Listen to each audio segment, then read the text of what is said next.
भगवान ने अपने स्वभाव का दर्शन कराया। देवताओं को कभी प्रभाव के रूप में नहीं आंकना है, साधु का प्रभाव मत देखो। मेरे पूज्यपाद मुरारी बापू कहते हैं कि गुरुओं के चरणों में जाकर के बैठो, कभी गुरुओं के चरणों में बैठने का अवसर मिले, सदगुरु के चरणों तक पहुंचने का अवसर मिल जाए, उसकी निजता को मत झांकना। प्रभाव यानी उनकी निजता को देखना। अगर अवसर मिले, समय मिल जाए, तो उनके स्वभाव को देखना। गुरु का प्रभाव नहीं देखना चाहिए, गुरु का स्वभाव देखना। वो तांत्रिक जहां जाए लाखों की संख्या में भीड़, और उत्तराखंड में जहां पर समर्थ स्वामी रामदास जी महाराज, स्वामी राम तीर्थ जहां उत्तराखंड में बैठे हुए थे, स्वामी राम तीर्थ वो महापुरुष थे जिनको अंग्रेजों के समय में प्रोफेसर की संज्ञा दी गई थी, प्रोफेसर चुना गया था। लेकिन जब तीव्र भक्ति हो गई ना, तीव्र भक्ति जागृत हो गई, छोड़ दिया कॉलेज, टीचिंग लाइन छोड़ दिया। बैठे थे, ब्रह्म चिंतन में डूबे हुए थे, निमग्न थे। बड़ी भीड़ आई है। स्वामी रामतीर्थ ने पूछा क्या बात है? बोले महाराज एक तांत्रिक आया है, वो पानी में चल लेता है, खड़ाऊ पहन करके चलता है। उस तांत्रिक को पता चला कि यहां स्वामी रामतीर्थ पधारे हैं, स्वामी रामतीर्थ बैठे हुए हैं। उसको जब पता चला तो स्वामी जी से मिलने के लिए वो गया, जाकर के प्रणाम किया। स्वामी जी ने पूछा कि आप पानी में चल लेते हो? हाँ महाराज, मैं खड़ाऊ पहनता हूं ना, तो मैं चलने की सामर्थ्य आ जाती है। तो ये कला सीखने में तुम्हें समय कितना लगा? उस तांत्रिक ने कहा मुझे 40 वर्ष की साधना लगानी पड़ी। मेरे जीवन के 40 वसंत निकल गए, 40 वर्ष तक मुझे साधना करनी पड़ गई। स्वामी रामतीर्थ के आंखों में आंसू आए। एक ऐसा ऊर्जावान व्यक्ति जो 40 साल तक साधना कर सकता है। स्वामी रामतीर्थ ने कहा कि भले आदमी, 40 साल में तुमने खड़ाऊ पहन करके पानी में चलना सीखा, 40 वर्ष यदि मेरी राम की उपासना की होती तो भवसागर पार करने की कला सीख गया होता। तो खड़ाऊ पहन पानी में चलना, अरे पानी में चलना है तो नाव मंगा लो, नाव से उस पार हो जाओ। दुनिया आज का जो समाज है वो सिर्फ प्रभाव तक सीमित है। अहो भाग्य मम अमित यति, राम कृपा सुख पुंज, देखो नयन विरंच शिव, सेव्य जुगल पद कंज। भगवान श्री राम ने विभीषण जी महाराज के, विभीषण जी को अपने स्वभाव का दर्शन कराया है। पहली पंक्ति को प्रणाम करें, फिर प्रसंग में प्रवेश लेंगे। सुनहु सखा निज कहूं सुभाव, ये जानी भुसुंडी शंभु गिर जाओ। सुनहु सखा निज कहूं सुभाव, जानी भुसुंडी शंभु गिर जाओ। जो नर होई चराचर द्रोही, ये आवई सभय शरण तक मोही। जो नर होई चराचर द्रोही, आवई सभय शरण तक मोही। आवई सभय शरण तक मोही। आवई सभय शरण तक मोही। मेरे स्वभाव को शंभु जानते हैं, जाने भुसुंड शंभु गिर जाओ।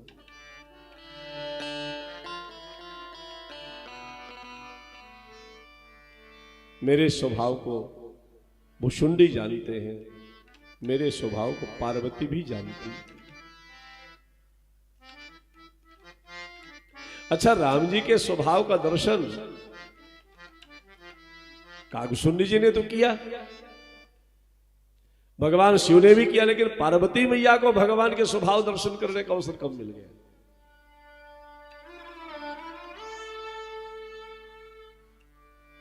निर्णय कर चुके थे भगवान शिव, निर्णय कर चुके थे अब विवाह नहीं करूंगा, अब विवाह नहीं करूंगा। सती जी के मृत्यु के पश्चात भगवान शिव इस निर्णय में पहुंच चुके हैं, अब मैं विवाह नहीं करूंगा। लेकिन भगवान शिव ने जो विवाह किया वो ब्रह्मा जी के आदेश से नहीं, ब्रह्मा जी के निवेदन पर नहीं, देवताओं के निवेदन पर नहीं, देवताओं के और भगवान शिव और अन्य किसी ऋषि गणों के निवेदन पर नहीं किया। अगर भगवान शिव ने पार्वती मैया के साथ विवाह किया वो श्री राम जी के निवेदन पर, आग्रह पर और आदेश पर किया। भगवान श्री राम भगवान शिव से आग्रह भी करते हैं, भगवान शिव से प्रार्थना भी करते हैं और भगवान शिव को आदेश भी करते हैं। पार्वती तप कीन्हे अपारा, पार्वती तप कीन्हे अपारा, करहु तासु तुम अंगीकारा, करहु तासु तुम अंगीकारा, पार्वती तप कीन्हे अपार। अब विनती मम सुनहु शिव जो मोह पर निज ने, तो जाय विवाह शैल जहि यह मुहि मांगे दे। पार्वती चाहे जितनी तपस्या करती, शिव मिलने वाले नहीं थे। शिव अगर पार्वती को मिले हैं, पार्वती मैया को, तो मेरे राम जी की कृपा से मिले। राम जी ने भगवान शिव से आग्रह किया, निवेदन किया और आदेश भी किया, आप विवाह करो जाकर। राम की आज्ञा को टाले कैसे, इसलिए शिव गौरी शंकर हो गए। तो सुनहु सखा निज कहूं सुभाऊ, जानी भुसुंड शंभु गिरिजा।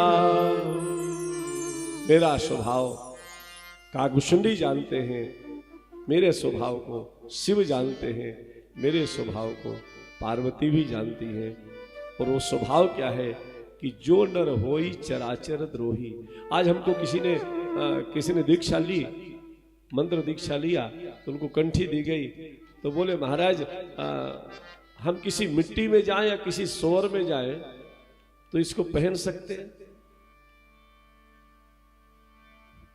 वो पवित्र कैसा जो अपवित्र हो जाए, वह पवित्र ही कैसा है जो अपवित्रता की संज्ञा में आ जाए। और दुनिया में बंधुओं कोई भी अपवित्र हो सकता है, लेकिन चार कभी अपवित्र नहीं हो सकते। गौ माता कभी अपवित्र नहीं होती है, गाय हमेशा पवित्र है, ये तुलसी हमेशा पवित्र है।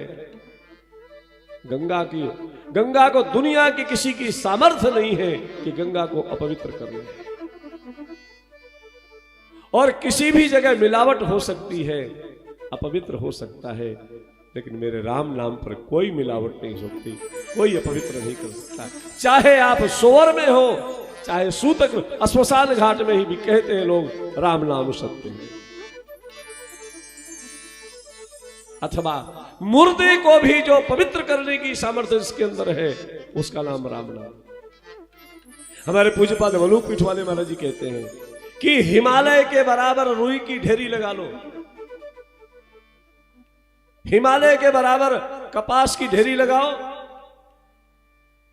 और पूरी रुई को जलाने की क्षमता दिया सलाई की एक सीख में होती है। ऐसे ही चाहे जितना बड़ा विशाल पाप क्यों ना हो, पर्वत के समान हिमालय के सरीखा पाप क्यों ना हो, उस पाप राशि को समाप्त करने को, नष्ट करने की क्षमता अकेले श्री एक राम नाम के अंदर है। एक बार राम नाम सारे पाप। गोस्वामी जी महाराज कहते बारक नाम कहत जग जेऊ, बारक नाम कहत जग जेऊ, होते तरन तारन नर थे। दोहावली में तो गोस्वामी जी कहते हैं तुलसी जिनके मुखन ते धोख्यो निकसत राम, तिनके पग की पगतरी मेरे तन की चा। जिनके मुख से धोखे से भी राम नाम निकल जाता है, गोस्वामी जी कहते मैं उसकी बलिहारी जाता हूं, मेरे शरीर की चमड़ी निकाल कर उसके पैरों की जूतियां बना दी। कौन अपवित्र कर सकता है? तुलसी को कोई अपवित्र कर पाया है या करेगा? राम नाम कोई किसी की क्षमता अपवित्र कर लेगा?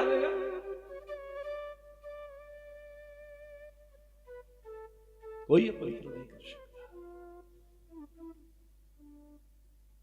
जो नर होई ये चराचर द्रोही, आवे सभय शरण तकी मोही, तजी मद मोह कपट छल नाना, करऊं सत्यत्य ही ये साधु समान।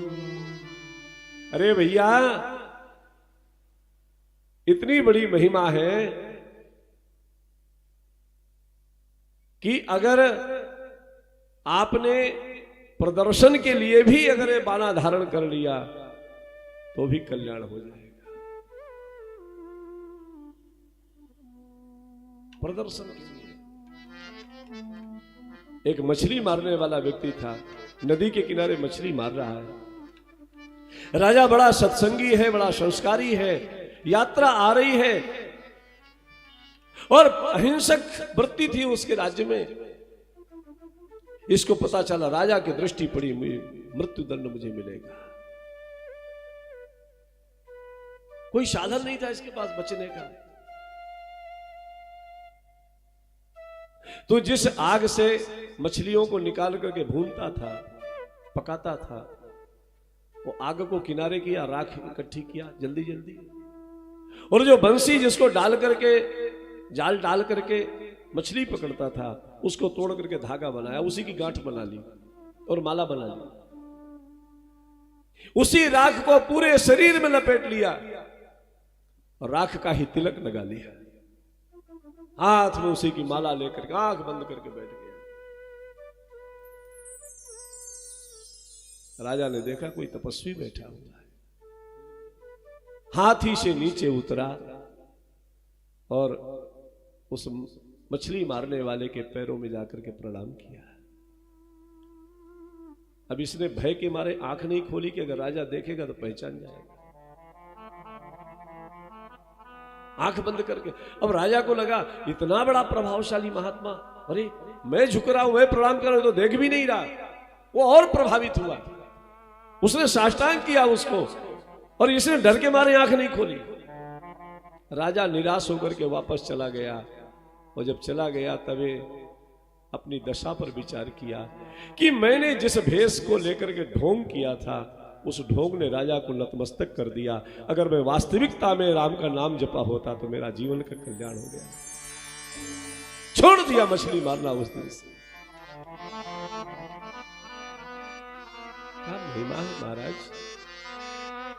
हम लोगों को जो रोटी मिल रही है ये समर्थ सदगुरुदेव भगवान ने मंत्रराज का जो उपदेश किया है, ये भेष दे दिया है, इस भेष के बदले सब मिल रहा है, हमारी क्या होगा? श्री सूरदास जी महाराज कहते हैं, हो तो सदा घर को वसवार, तिहारी कृपा जो गयंद चला। क्या हमारी क्षमता थी, क्या विद्या बुद्धि है? अरे 4 अक्षर अगर पढ़ भी लिए तो क्या होता उसकी पढ़ाई से?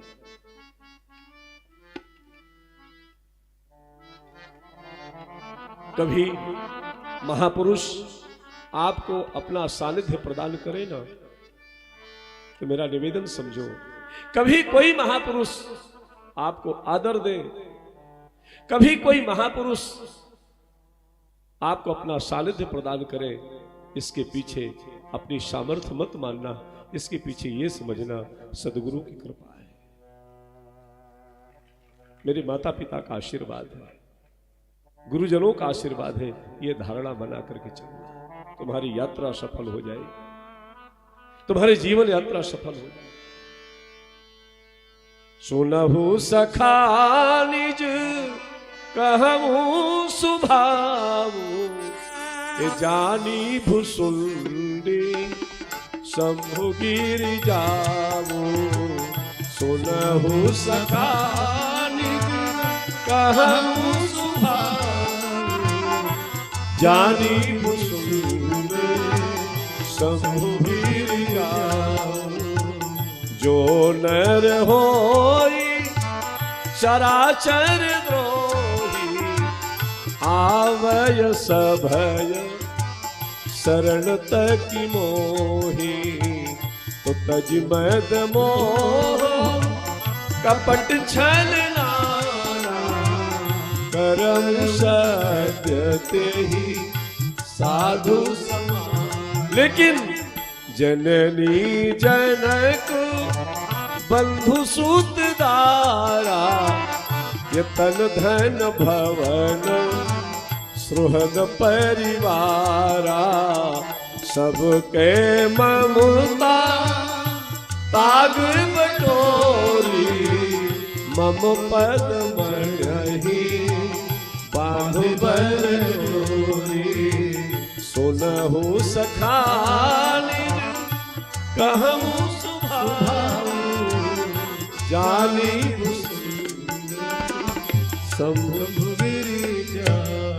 एक ही काम करना है। ममता 10 जगह निवास करती है, ममता का निवास 10 जगह है, आकर्षण 10 जगह रहता है। कहां कहां? जननी जनक बंधु सुतदारा, तन धन भवन सुहृद परिवारा। मां के प्रति, पिता के प्रति, भाई के प्रति, पुत्र के प्रति, पत्नी के प्रति, शरीर के प्रति, पैसे के प्रति, मकान के प्रति, अपने कुटुंबी जनों के प्रति, परिवार के प्रति, ये सारी ममताओं को भगवान कहते हैं सबके ममता ताग बटोरी, मम पद में नहीं बांध बर डोरी। तो भगवान के स्वभाव के दर्शन का जो अवलोकन है, जो भगवान का स्वभाव है, इसका जो वर्णन किया है गोस्वामी जी महाराज ने, इस सभी का दर्शन हम लोग कल भूमिका में जो विभीषण शरणागति का क्रम चलता है उसमें हम लोग करेंगे। आज विशाल का उत्सव है यहाँ पर, श्री तुलसी शालिग्राम विवाह 2 उठनी एकादशी के दिन प्रतिवर्ष विगत 12 वर्षों से आयोजित होता चला आ रहा है, इस वर्ष भी है। और अभी प्रसंग तो 9 दिवसात्मक जो कथा है, तो हम तो अभी बालकांड से आगे पहुंच ही नहीं पाए। अभी तो ठाकुर जी का विवाह बरमाला ही धारण हुई है और हमारे पास समय खाली 2 दिन का ही शेष बचा है, कल और परसों का। परसों कथा विश्राम और संहार है। आइए, व्यास समाज की दृष्टि से जैसा भी होगा, और यही एक व्यासपीठ की एक मर्यादा है कि किसी प्रसंग को कैसे विस्तार देते हैं, कैसे उसको संक्षेप में लेते हैं, ये इसकी व्यासपीठ की अपनी मर्यादा होती है। आइए, परम्बा भगवती जगतजननी श्री किशोरी जी ने भगवान श्री राम को वरमाला धारण कराई। भक्ति जब परमात्मा को वरमाला धारण कराती है तो समाज का एक वर्ग विरोध करता है, स्वाभाविक रूप से।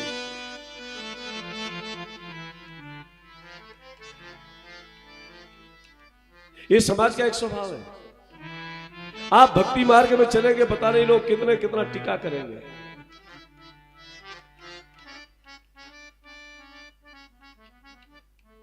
हरि विमुखन को संग तजोरे मन, हरि विमुखन को संग तजोरे मन, हरि विमुखन को संग।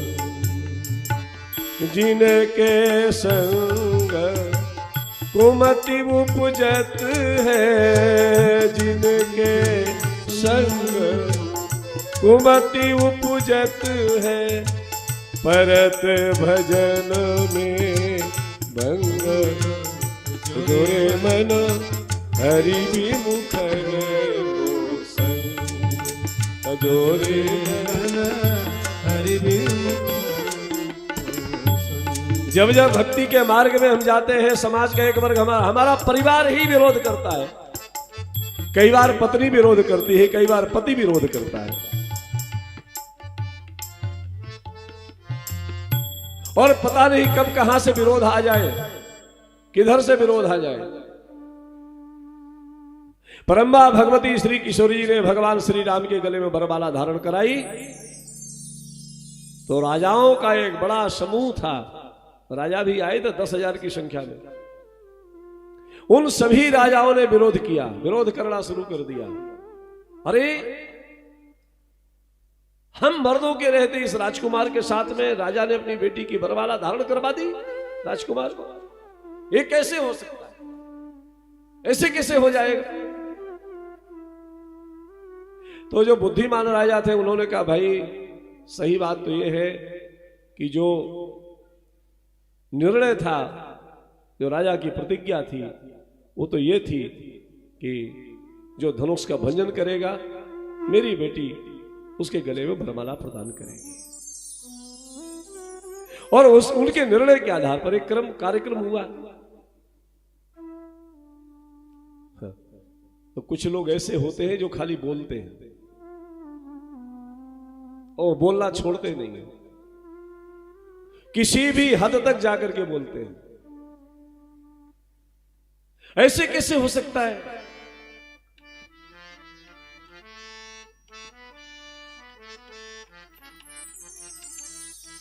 बड़ा विरोध। और एक समाज, राजाओं के एक समाज ने कहा कि पकड़ लो दोनों राजकुमारों को, विश्वामित्र को बंदी बना लो, यदि जनक सहायता करे तो जनक को भी कारागार में डाल दो। विश्वामित्र को बंदी बनाओ, दोनों भाइयों को पकड़ लो, एक करेगा कौन। तो किसी ने पूछा कि ये बंदी कौन बनाएगा, बोले हमको ये पता नहीं, हम तो बोलने वाले हैं, हमारा काम बोलना है। लक्ष्मण जी महाराज ने हाथ में धनुष लिया, सावधान, राम भैया के खिलाफ अगर किसी ने आवाज निकाली उसकी जीभ निकाल दूंगा, जवान बाहर कर दूंगा। अब लक्ष्मण जी की धाक तो जमी चुकी थी, खाली धनुष नीचे पटका था तो धरती हिल गई थी। लखन सकोप बचन जय बोले, डगमगाई में दिग्गज डोले।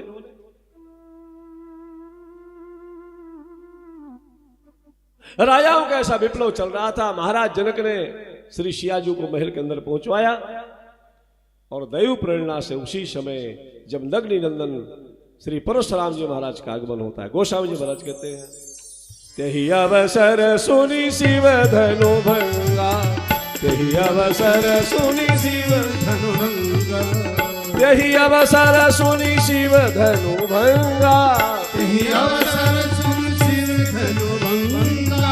आयो भृग कुल कमल पतंगा, आयो भृग कुल कमल पतंगा। देखी महीप सकल सकुचाने, देखी महीप सकल सकुचाने।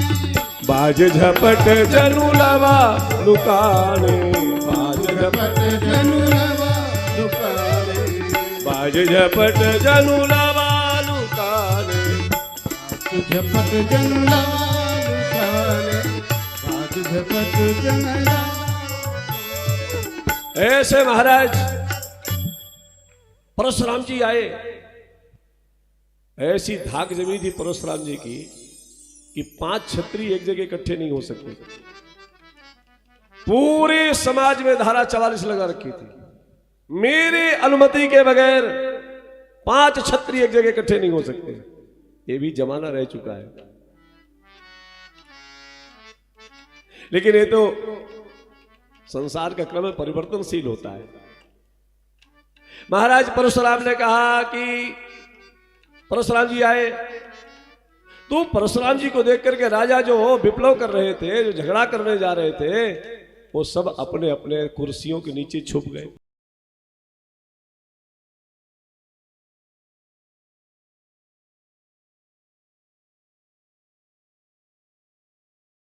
आनंद टीवी से जुड़ने के लिए आप हमें व्हाट्सएप करें 9277395752 पर।